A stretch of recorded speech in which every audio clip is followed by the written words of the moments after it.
Good morning, everyone. Welcome back to our online class again.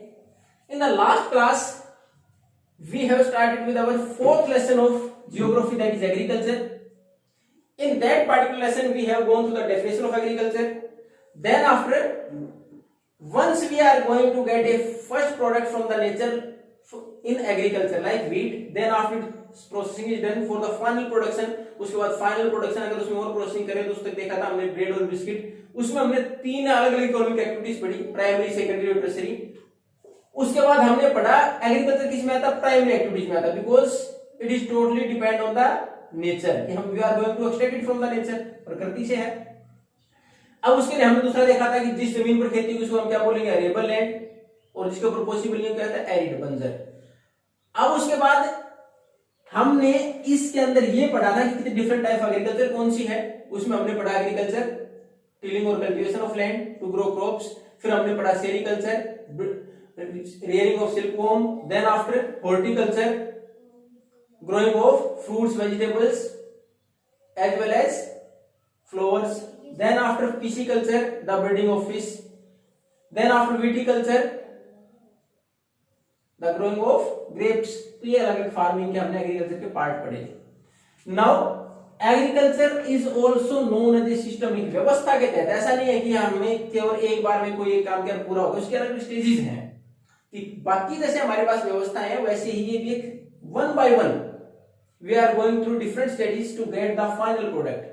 हम जिस प्रकार बाकी प्रोडक्शन में करते हैं, कोई इनपुट हमने दिया, यानी उसके अंदर कोई भी चीजें हमने इन्वेस्टमेंट की या डाल दी, उसके बाद ultimately what we are going to get the final product. उसी प्रकार इसके अंदर भी बहुत सारा हमारे पास इनपुट्स हैं, उसके बाद फाइनल प्रोडक्ट हमें मिलता है.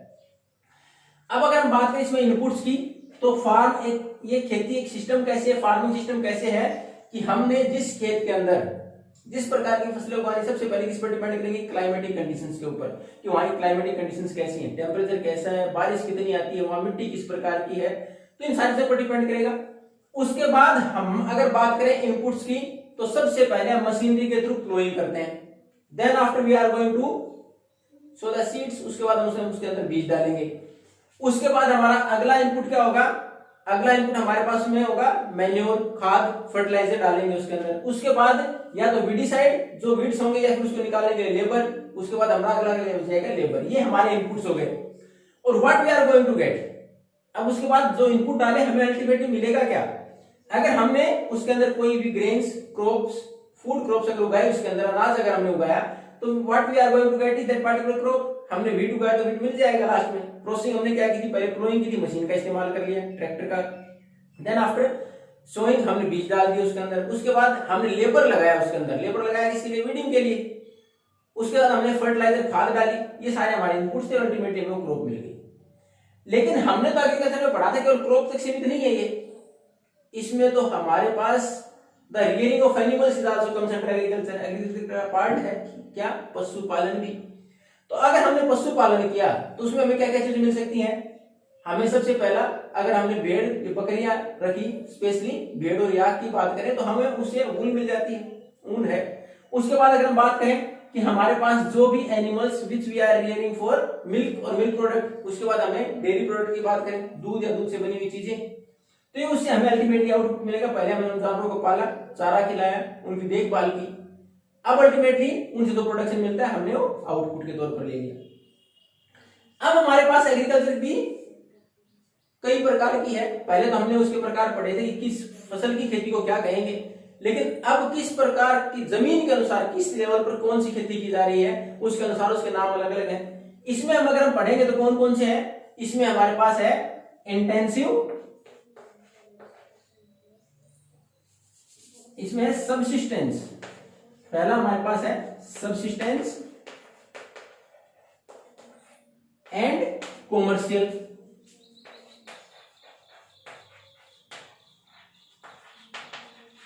सबसिस्टेंस एंड कॉमर्शियल, नाम से ही सबसिस्टेंस जीवन निर्वाह, जो खुद के गुजारे के लिए उगाया जाए. कॉमर्शियल वाणिज्यिक, यानी बेचने के लिए, टू सेल. तो सबसिस्टेंस जो हमारे गुजारे के लिए उगाए, कॉमर्शियल जो बाहर मार्केट में बेचने के लिए उगाए. अब सब्सिस्टेंस के भी हमारे यहां दो पार्ट कर दिए गए. इसमें प्रिमिटिव सब्सिस्टेंस फार्मिंग और उसमें इंटेंसिव सब्सिस्टेंस फार्मिंग.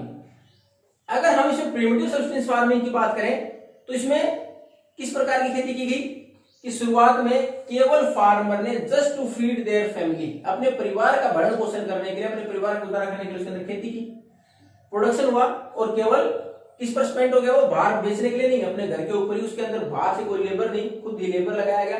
और lower amount of modern farming machinery, न कोई मॉडर्न फार्मिंग मशीनरी का इस्तेमाल किया गया, नहीं हमारे पास chemical fertiliser, high yielding variety seeds उनका इस्तेमाल किया गया।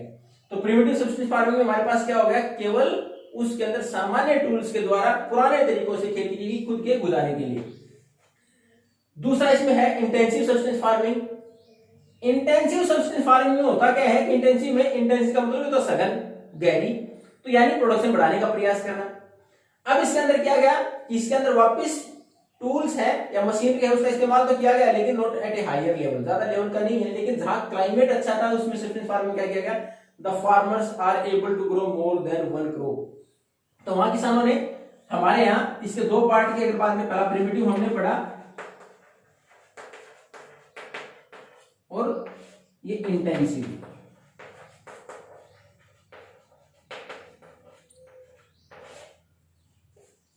अब इसमें प्रिमिटिव में हमने शुरुआत में हमारे जितने फैमिली मेंबर्स की सहायता से प्रोडक्शन किया खुद के यूज के लिए, जीवन निर्वाह के लिए। इंटेंसिव में हमने क्या किया, हमने प्रोडक्शन बढ़ाने का प्रयास किया, सारा लेबर हमारा था, उसके अंदर हम टूल्स और मशीनरी का इस्तेमाल किया गया और प्रोडक्शन को बढ़ाने का प्रयास किया गया। और ज्यादातर इसमें क्या किया गया कि if the climate is stable then we are supposed to grow more than one crop. इसके अंदर एक से ज्यादा फसलें उगाने का प्रयास किया गया और प्रोडक्शन को बढ़ाने का प्रयास किया गया। तो उसमें ज्यादा होता कहां है, where the population is more, जहां जनसंख्या ज्यादा उसको फीड करने के लिए इंटेंसिव, तो जहां फीड करने के लिए पॉपुलेशन ज्यादा हो, बर्डन ज्यादा हो, तो वहां इंटेंसिव फार्मिंग है। अब हमारे पास दूसरा था इसी का पार्ट, अगर प्रिमिटिव में बात करें तो प्रिमिटिव की अगर बात करें तो उसके अंदर हमारे पास था शिफ्टिंग एग्रीकल्चर, एक हमने पढ़ा शिफ्टिंग और दूसरा एनिमल हर्डिंग। अब शिफ्टिंग एग्रीकल्चर कौन सी है, जिसके अंदर ज्यादा ट्राइबल इलाके हैं उनमें होती है, या फिर वो इलाके जहां हमारे पास अबंडेंट लैंड इज देयर, जमीन पर्याप्त हो। तो उसके अंदर क्या किया गया कि शिफ्टिंग एग्रीकल्चर में once the land is cultivated, एक बार उस जमीन पर खेती गई, when it lost its fertility, जब उसकी जमीन की उपजाऊपन खत्म हुआ, we are supposed to move towards the next land, हम आगे बढ़ गए। और इस एग्रीकल्चर में करते हैं क्या, हम first we are going to cut the trees, पहले हमने पेड़ काटे, देन बर्न देम, उसके बाद जो भी वहां घास फूस था उसको सबको जला दिया गया, and the seeds are sown in the ash, जो राख बची उसके अंदर बीज उगा दिए गए। फर्टिलिटी लॉस होने के बाद हमने आगे मूव कर लिया, फर्टिलिटी के लॉस के बाद हम आगे मूव कर गए। ये थे हमारी शिफ्टिंग एग्रीकल्चर।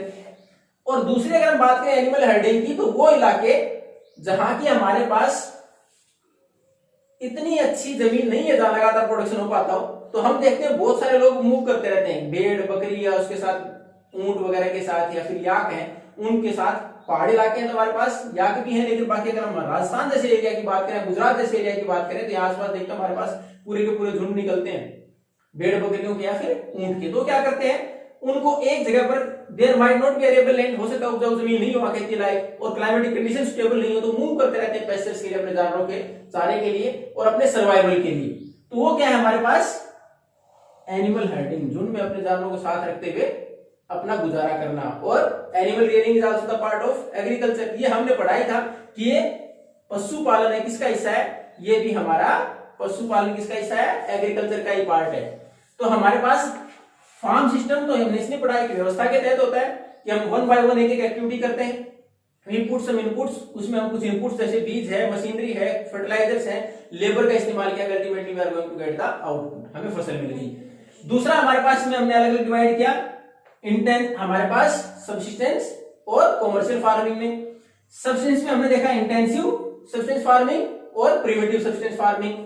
इंटेंसिव हमने देखा प्रोडक्शन बढ़ाने का प्रयास किया गया, पॉपुलेशन ज्यादा है और अपने जीवन निर्वाह के लिए किया गया। प्रिमिटिव में क्या था कि हमारे पास ज्यादा ट्राइबल एरियाज हैं या वो इलाके जहां जमीन ज्यादा है, वहां उसको प्रोडक्शन को बढ़ाने का प्रयास किया गया और उसके अंदर शिफ्टिंग कल्टीवेशन की गई। शिफ्टिंग कल्टीवेशन एक से दूसरी जगह मूव कर देना जब फर्टिलिटी न रहे।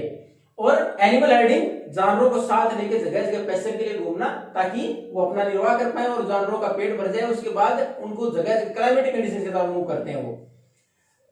अगली क्लास में हम पढ़ेंगे कॉमर्शियल फार्मिंग। सर दूसरा जो पार्ट है कॉमर्शियल फार्मिंग, वाणिज्यिक खेती, which is done to sell in the market directly, जहां हम सीधा अर्निंग के लिए मार्केट के अंदर सेल करते हैं उस प्रोडक्शन को, वो हम पढ़ेंगे हमारी अगली क्लास में। Till that time if you have doubt you can ask. Thank you and have a nice day.